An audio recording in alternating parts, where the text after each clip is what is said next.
Shalom, sahabat Bible Study Online CK7 yang dikasihi Tuhan Yesus Kristus. Kita bersyukur, puji Tuhan, hari ini kita tiba di bagian akhir dari bahasan kita tentang kitab Nabi Hosea.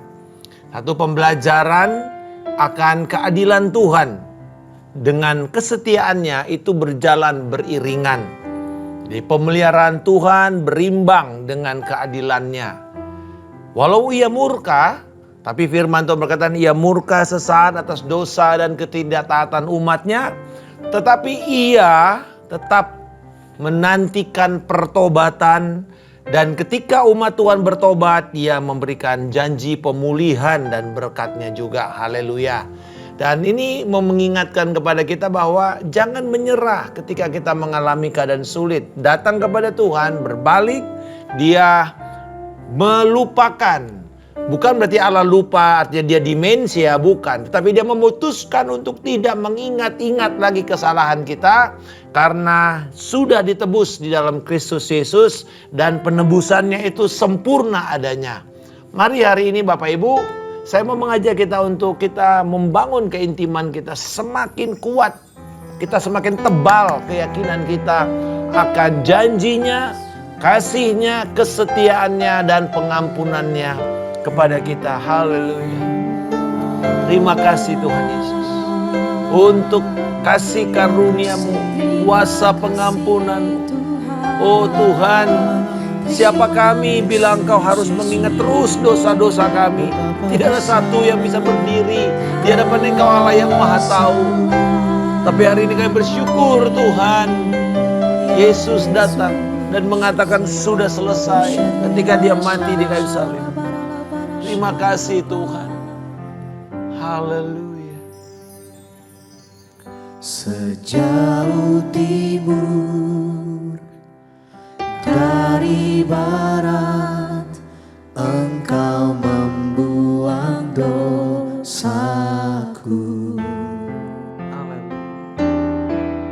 Tiada kau ingat lagi pelanggaranku.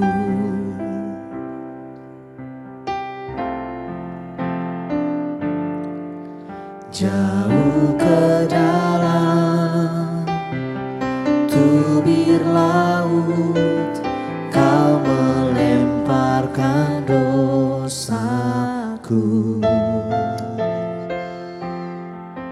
Tiada kau perhitungkan kesalahanku.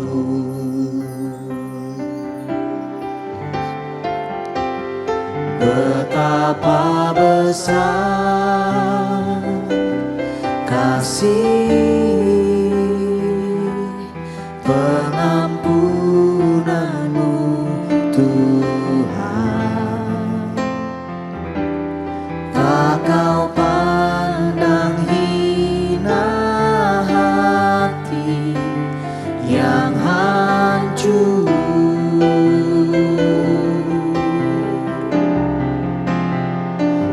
Berterima kasih kepadamu ya Tuhan. Pengampunan yang kau beri, pulihkanku.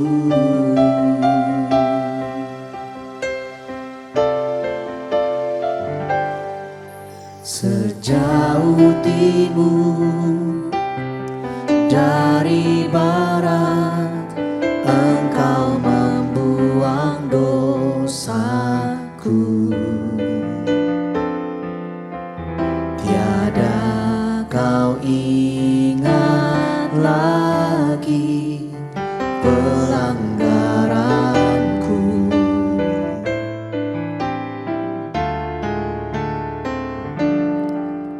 Jauh ke dalam tubir laut, kau melemparkan dosaku. tiada kau perhitungkan kesalahanku.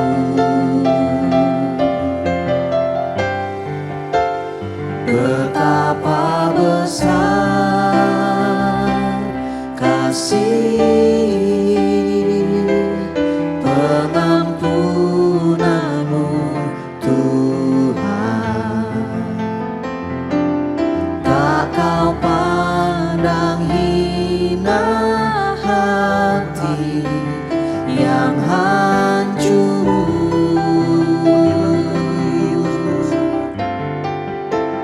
Ku berterima kasih kepadamu ya Tuhan. Pengampunan yang kau beri pulihkanku.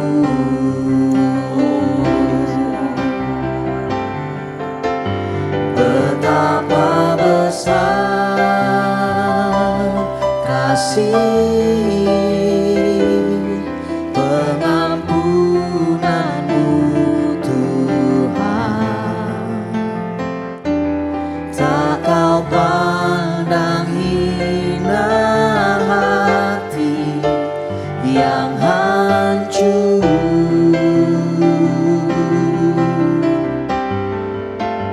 Ku berterima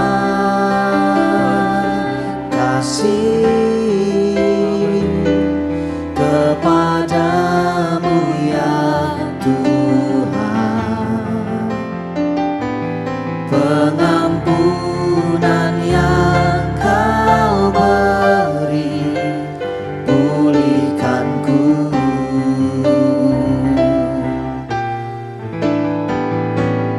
Betapa besar kasih pengampunanmu Tuhan. Tak kau pandang hina hati yang hancur.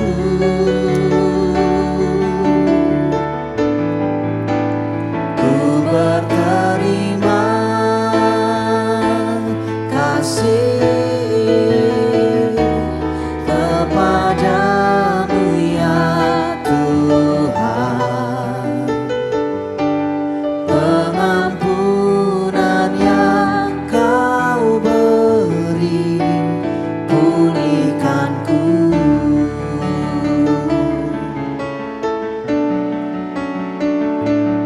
Pengampunan yang kau beri, pengampunan yang kau beri, pengampunan yang kau beri pulihkanku. Oh pengampunan yang kau beri, sungguh besar kasih-Mu Tuhan. Janji-Mu bagi kami ya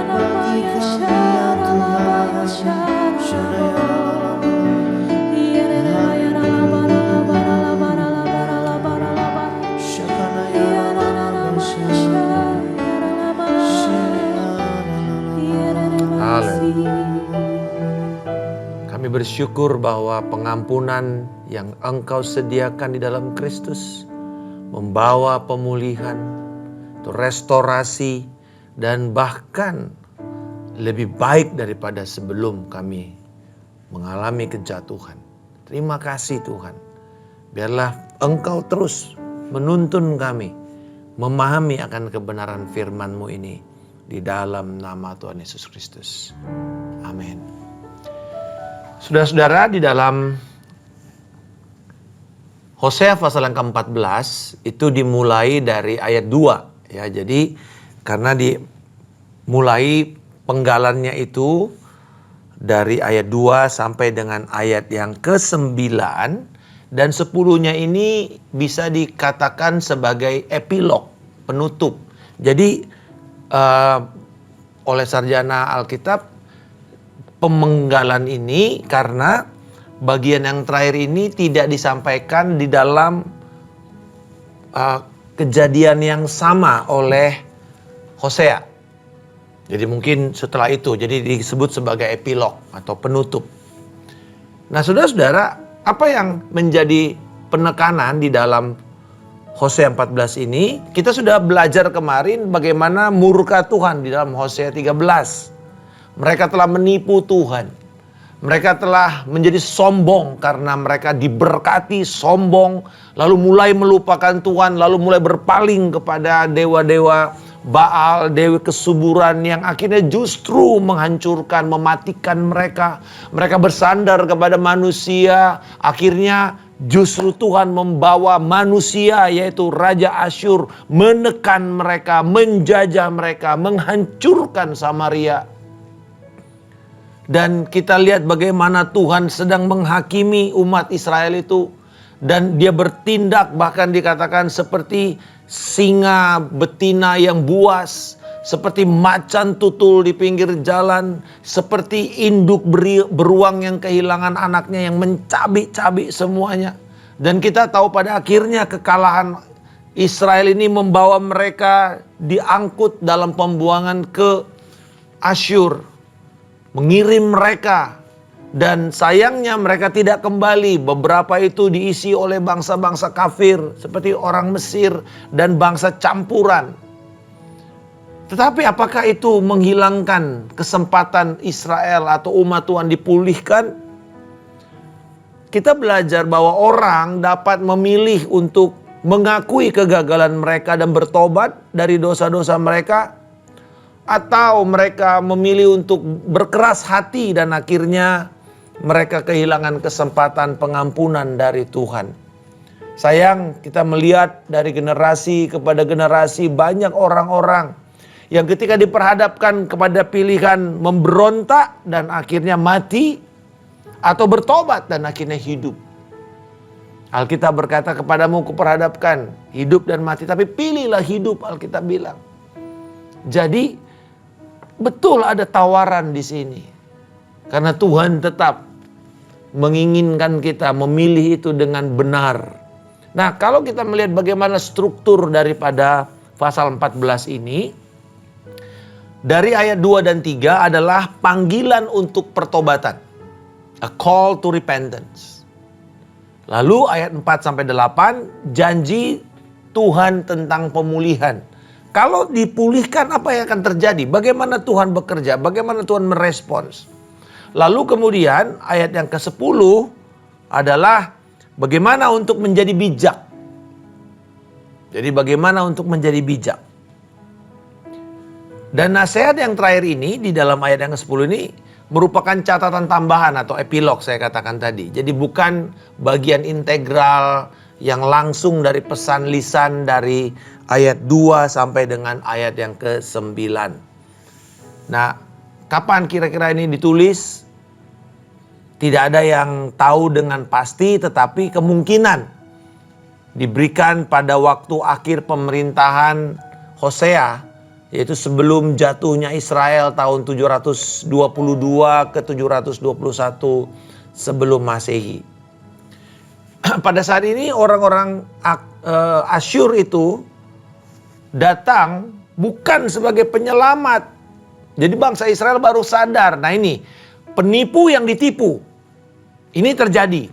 Mereka menipu Tuhan, dan mereka berharap bahwa mereka bisa bersandar kepada Asyur, dewa-dewa atau kesuburannya, Baalnya. Tapi justru Asyur datang bukan sebagai penyelamat. Bahkan mereka datang sebagai dewa yang harus disembah, menekan mereka. Tidak membantu mereka, dewa-dewa yang mereka sembah, yang mereka harapkan tidak membantu mereka. Dan di sini bahwa bagaimana Hosea itu tidak bahkan menawarkan adanya penangguhan. Seperti Tuhan, tahanlah murkamu untuk tidak tercurah kepada bangsa Israel. Tidak, saudara. Oh, dihajar terus. Bagaimana tidak ada penghentian, tidak ada yang mana penundaan. Karena apa saudara? Tuhan masih memiliki rencana kepada mereka. Untuk mereka itu betul-betul tidak bersandar kepada penyembahan berhala. Dan ini kita lihat hasilnya ya. Mereka tuh kapok menyembah berhala. Di dalam perjanjian baru jarang kita melihat orang-orang di Israel itu di dalam masa Yesus itu yang berisik dengan masalah penyembahan berhala. Nggak ada lagi saudara. Walaupun di situ ada kerajaan Romawi, kekaisaran Romawi, tetapi mereka betul-betul sadar ini adalah dosa yang menghancurkan mereka. Mari kita lihat dari bagian pertama yaitu panggilan untuk bertobat, ayat 2 dan 3. Kembalilah hai Israel kepada Tuhan Allahmu, sebab engkau telah tersandung karena kesalahanmu. Bawalah sertamu kata-kata ini dan kembalilah kepada Tuhan. Katakanlah kepadanya, ampunilah segala kesalahan dan terimalah yang baik sebagai ganti lembu. Kami akan mempersembahkan pengakuan kami. Jadi Bapak Ibu, putusan dari Tuhan bukan ide tanpa harapan. Jadi ketika Tuhan menghakimi tidak kemudian langsung binasa. Tidak ada lagi kesempatan orang mau bertobat. Tuhan memberikan kehidupan kepada mereka yang mau bertobat. Jadi Tuhan tetap memanggil umatnya. Dikatakan berbaliklah. Dimulai dengan kata repent. Kembali. Turn around. Bertobat. Berbalik. Itu kira-kira pesannya yang pertama. Lalu ketika engkau bertobat, mohonkanlah pengampunan. Jadi di sini kita belajar prinsip kalau kita bertobat. Bagaimana doa pertobatan kepada Tuhan di dalam ayat 2b sampai 3 melibatkan beberapa unsur. Pertama adalah unsur pengakuan dosa. Jadi kalau kita datang, karena ini kan kita dalam proses pengudusan. Kita sudah diselamatkan tetapi kita berhadapan dengan dosa, kesalahan, sikap yang salah, keputusan yang mungkin tidak benar dan tidak sepakat dengan firman Tuhan. Sehingga kita mengalami konsekuensi lalu kita sadar kita mau bertobat. Maka pertobatan pertama harus dimulai dari pengakuan dosa. Bapak Ibu kalau mau mengajar anak-anak untuk menyadari mereka bertobat, mulai dengan ini. Jangan bilang, mohon maaf ya kalau salah-salah kata. Iya, kamu maafnya untuk apa? Kenapa kamu harus minta maaf? Harus dimulai dengan kerendahan hati. Aku telah bersalah. Apa salahnya? Misalnya aku memberontak. Aku menyembah berhala. Aku tidak taat kepada firman. Aku hidup tidak setia. Jadi akui dosa kita. Aku menjadi marah. Aku tidak sensitif. Akui kesalahan saudara. Itu menunjukkan kerendahan hati kita. Akui. Yang kedua, ambil langkah menolak terhadap kepercayaan atau kekuatan atau iman yang terjadi di masa lalu. Artinya penyembahan berhala atau kita beriman kepada manusia, kepada kekuatan, keuangan kita, kepada dosa, kepada okultisme, jimat, opo-opo, apapun itu namanya. Tinggalkan itu dan nyatakan itu. Kadang-kadang kita perlu melakukan satu tindakan profetis, yaitu misalnya mengumpulkan benda-benda ini, menghancurkannya, membuang ini, memutuskan hubungan kita dengan penguasa dan kekuasaan penyembahan berhala ini. Lalu kemudian kita membuat pengakuan, pengharapan kita berdasarkan karakter Tuhan. Jadi contoh begini, kalau ini kasus penyembahan berhala. Tuhan, kami datang, kami bertobat, kami mengakui bahwa kami telah menyembah berhala. Bagian kedua. Lalu kemudian kita bilang, Tuhan ampunilah kami. Dan kami mau mengambil keputusan menolak untuk percaya kepada berhala-berhala yang selama ini kami andalkan. Kami mau menghancurkan, kami mau memutuskan itu dalam nama Tuhan Yesus Kristus. Kamu tidak punya kuasa lagi, tidak punya hak lagi dalam hidup saya. Dan kemudian yang ketiga, Tuhan hari ini aku menaruh pengharapan hanya kepada Engkau. Engkaulah sumber perlindungan, Engkaulah sumber berkat kami, Engkaulah Allah yang setia. Begitu saudara. Jadi kita mesti punya isi yang benar kalau kita bertobat. Jangan coba sekedar, oh aku bertobat ya. Hati-hati karena ada yang namanya duka cita ilahi yang membawa kepada pertobatan dan perubahan. Ada yang namanya sekedar sebuah penyesalan manusia. Dan ini tidak membawa perbaikan apapun di dalam kehidupan rohani kita. Jadi doa yang sederhana namun mendalam ini sangat penting. Bagaimana meminta pengampunan, menjadi jujur, terbuka, akui kegagalan-kegagalan kita bahwa dosa ini telah merusak persekutuan kita dengan Tuhan. Lalu kemudian apa yang kita lakukan setelah kita bertobat? Langkah pertama dalam memperbarui hubungan kita adalah sadar ya, kita punya masalah tadi, kita mengakui, jangan buat alasan. Hati-hati saudara, seringkali kita bilang, ya Tuhan aku bertobat Tuhan. Ya habis orang ini sih yang bikin saya marah, jadi aku jadi ikut-ikut marah. Gak bisa. Take your responsibility. Ambil tanggung jawab pribadimu. Orang boleh mengusik saudara, kalau saudara gak mau marah, ya gak marah. Tetapi, apapun yang dilakukan oleh orang itu, ambil bagian saudara. Walaupun cuma 1%. Tetap itu adalah tanggung jawab saudara. Jangan buat alasan. Langkah kedua di dalam ayat 4b, janji atau komitmen menolak kembali terhadap hal-hal yang masa lalu, penyembahan berhala. Lalu langkah ketiga tadi kita akui. Di dalam ayat 4c, di situ dikatakan Allah kami tidak lagi mengatakan Allah kami kepada buatan tangan kami. Jadi yang kedua tadi dia memutuskan itu.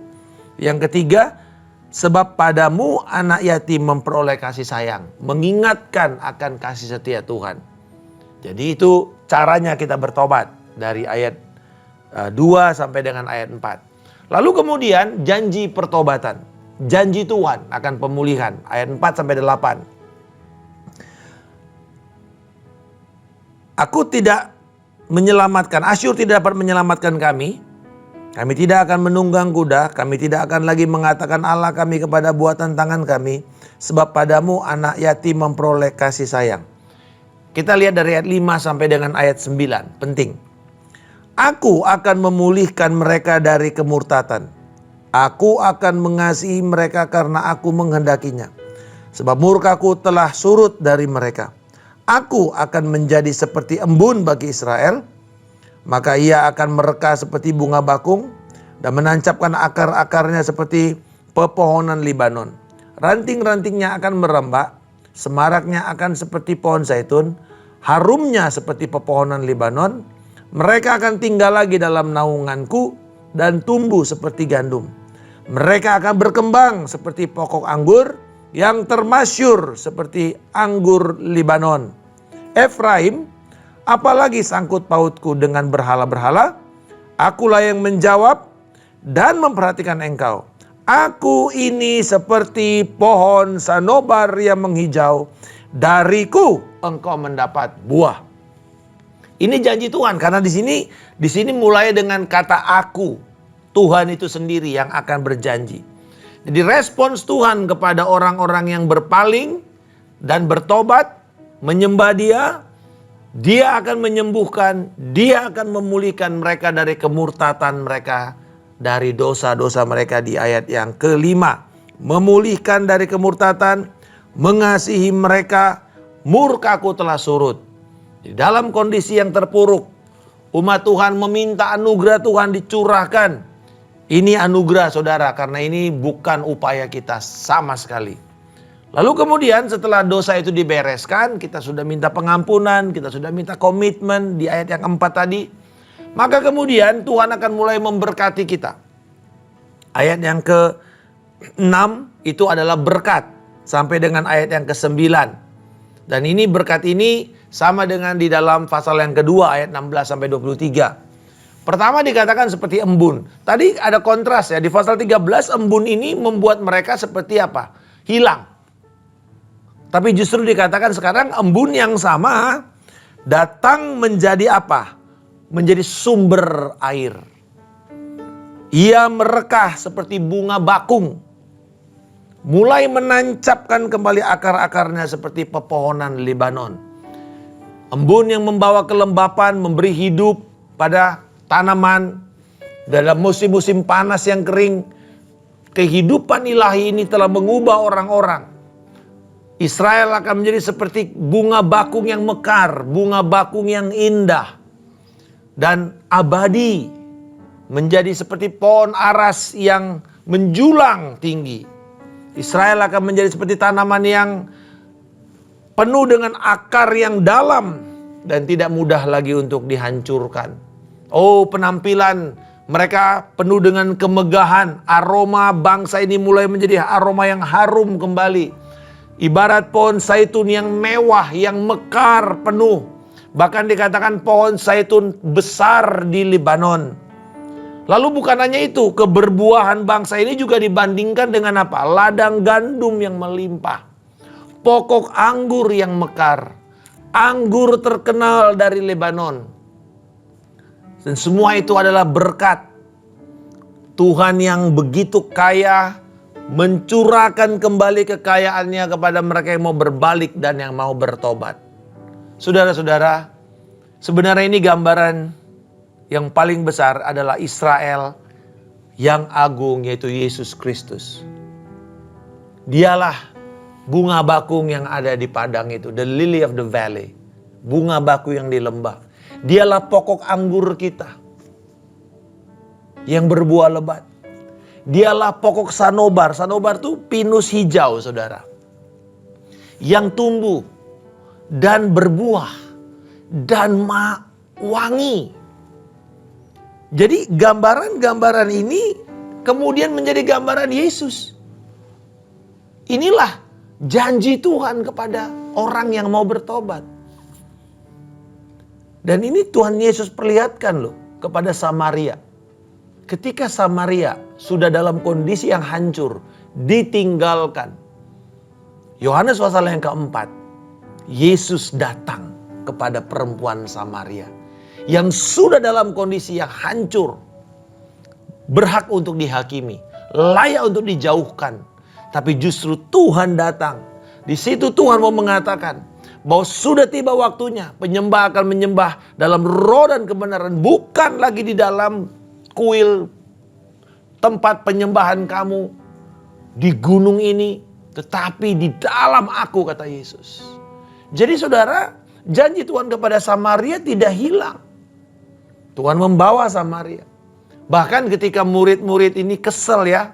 Orang Samaria itu marah lalu menutup akses, gak boleh lewat Samaria. Dua muridnya ini, salah satunya itu Yohanes kan bilang, Tuhan, ayo kita kirim aja api membakar kampung ini. Sekalian aja udah. Mereka ingat bagaimana Tuhan membakar Sodom Gomora. Dan ini memang bangsa yang layak untuk dihakimi. Tapi Tuhan justru penuh kemurahan di situ. Bapak, Ibu, saudara-saudara sekalian, lihat bagaimana Tuhan berjanji pemulihan itu tetap akan terjadi, saudara. Berbaliklah, bertobatlah. Dan paragraf yang terakhir yang saya katakan tadi sebagai epilog, ini diakhiri dengan satu kontras.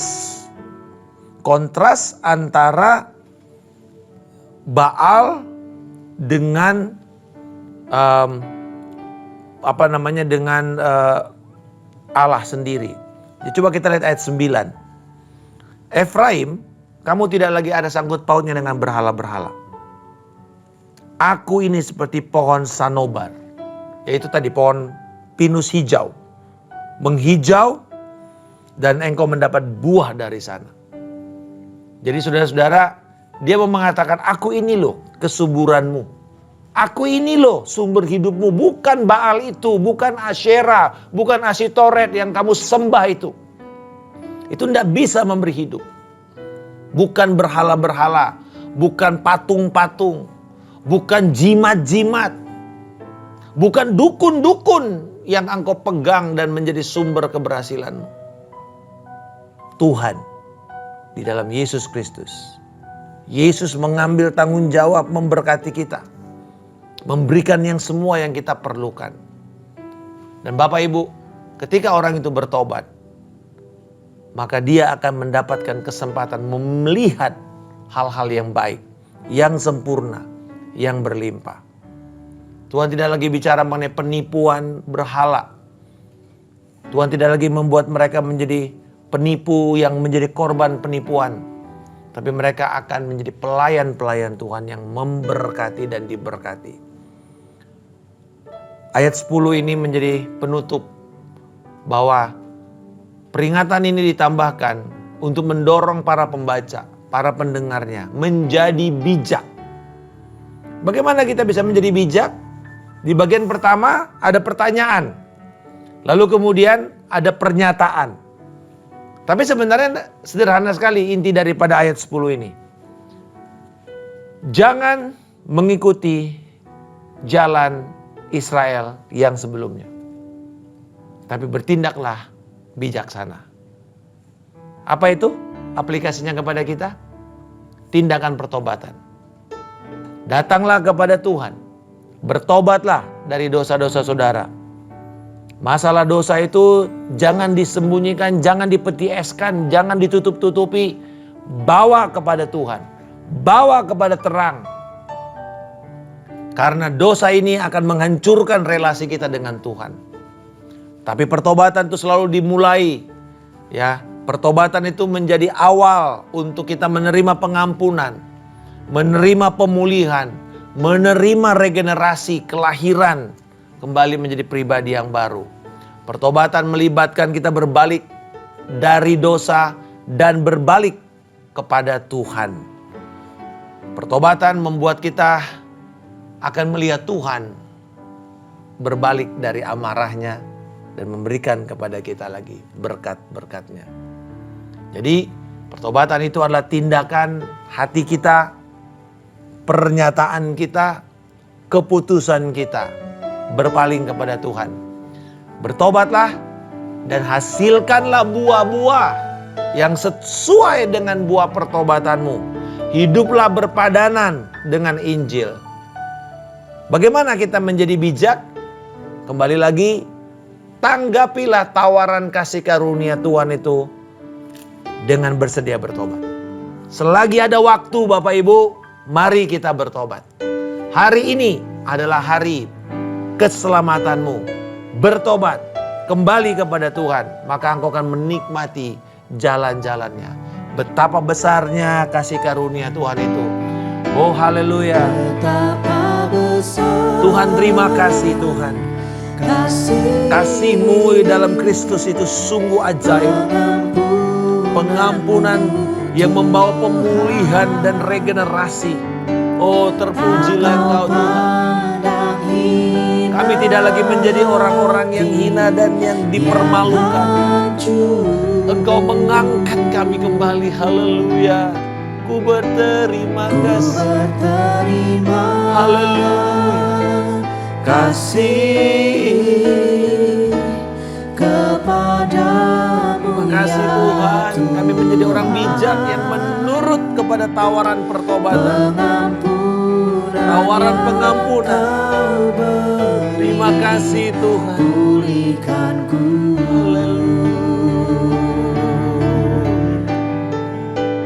Betapa besar. Oh terpujilah Engkau. Kasih. Terima kasih. Untuk satu akhir yang baik. Terima kasih. Kau pandang hina hati yang hancur.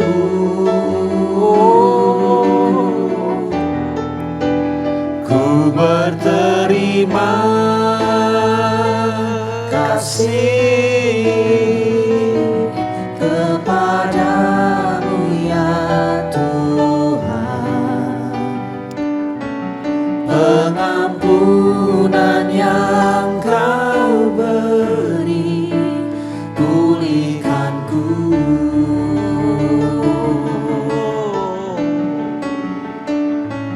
Pengampunan yang Kau beri, pulihkanku. Oh haleluya. Terpujilah Engkau Tuhan untuk kuasa pemulihan bagi orang-orang yang telah menerima pengampunan. Orang-orang yang bersedia bertobat menerima tawaran-Mu untuk berbalik dan mengikuti jalan-jalan-Mu. Kami tidak mau menjadi bodoh dengan menolak jalan Tuhan dan mengejek keadilan-Mu. Tapi kami akan bertobat dan menerima kasih sayang-Mu kembali. Terima kasih Bapa. Teguhkanlah keputusan kami ini pada malam hari ini di dalam nama Tuhan Yesus Kristus. Tuhan yang memberkati Engkau, Tuhan yang melindungi serta memelihara Engkau. Tuhan akan membuat wajahnya senantiasa bersinar atas Engkau, memberikan Engkau kasih karunia yang melimpah. Tangannya ada di kepalamu dan menjaminkan kemenangan dalam hidupmu. Tuhan menghadapkan wajahnya dan menjawab setiap doa permohonanmu. Dan memberikan Engkau damai sejahtera yang melampaui segala akal dan pikiran. Kasih karunia dari Allah Bapa, cinta kasih dari Tuhan kita Yesus Kristus, persekutuan yang indah, erat dan manis akan Roh Kudus, menyertai engkau dari hari ini sampai Tuhan Yesus Kristus datang dua kalinya menjemput kita di awan kemuliaan, membawa kita memerintah dalam kerajaan namanya hingga kekal selama-lamanya. Dalam nama Tuhan Yesus Kristus kami telah berdoa dan mengucap syukur. Haleluya. Amin. Tuhan Yesus memberkati. Shalom.